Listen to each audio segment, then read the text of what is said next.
Speech emotion recognition, abbreviated as SER, is the act of attempting to recognize human emotions and affective states from speech.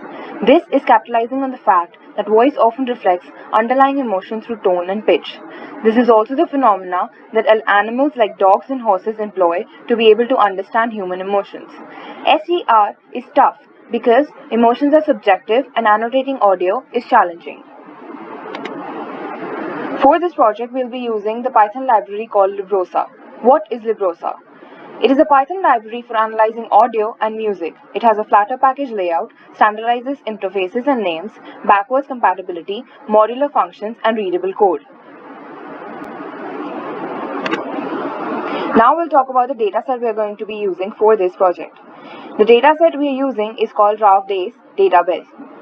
This is the Roydson. Now, let's talk about the dataset we'll be using for this project.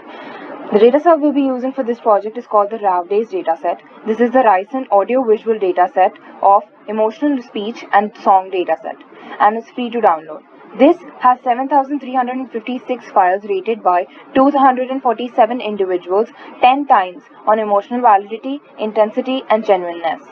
The entire dataset is 24.8 GB from 24 actors, but we've lowered the sample rate on all the files.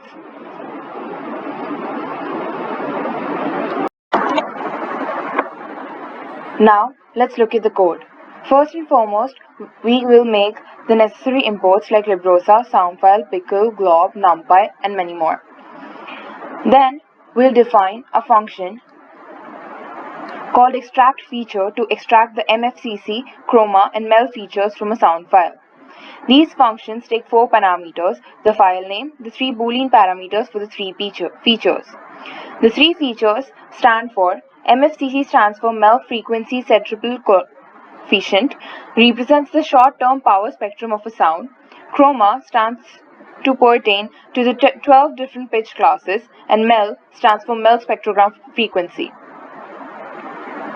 Now we'll open the sound file with soundfile.soundfile using with as so that it automatically closes once we're done.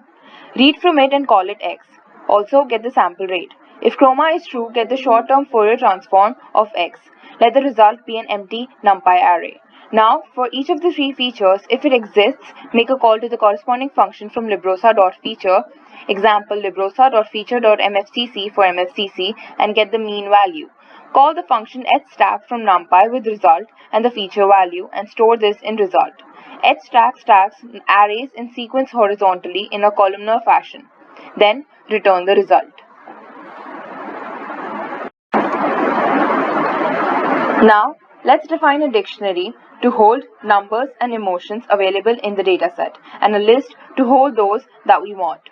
We have chosen 8 emotions: neutral, calm, happy, sad, angry, fearful, disgust, and surprised. Now, load the dataset using the function loadData. This takes in the relative size of the test set as parameter. X and Y are empty lists. We'll use the glob function from the glob module to get all the path names from the sound file in our dataset. The pattern we use for this looks like this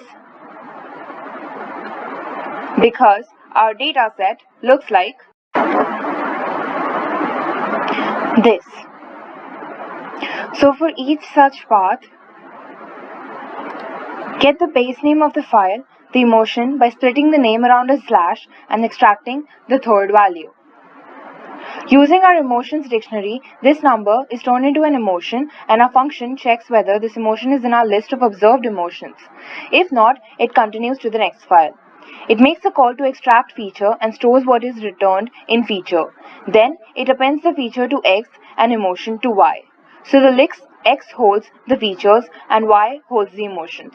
We call the function train test split with this and the test size and a random stat value and return that. Now it's time to split the dataset into training and testing. Let's keep the test set 25% of everything and use the load data function for this. Now it's time to split the dataset into training and testing sets. Let's keep the test set about 25% of everything and use the load data function for this.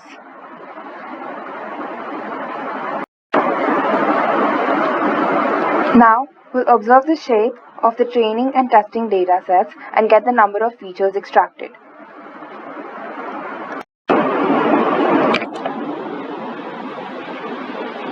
Now, let's initialize the MLP classifier.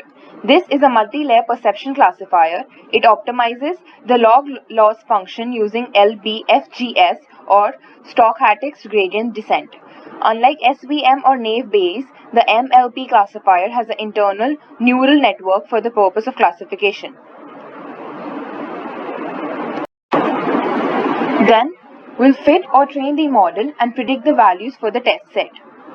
This gives us YPRED, which stores the predicted emotions for the features in the test set. Now, to calculate the accuracy of our model, we'll call up the accuracy score function we imported from sklearn, and we'll round up the accuracy to 2 decimal points and print it out.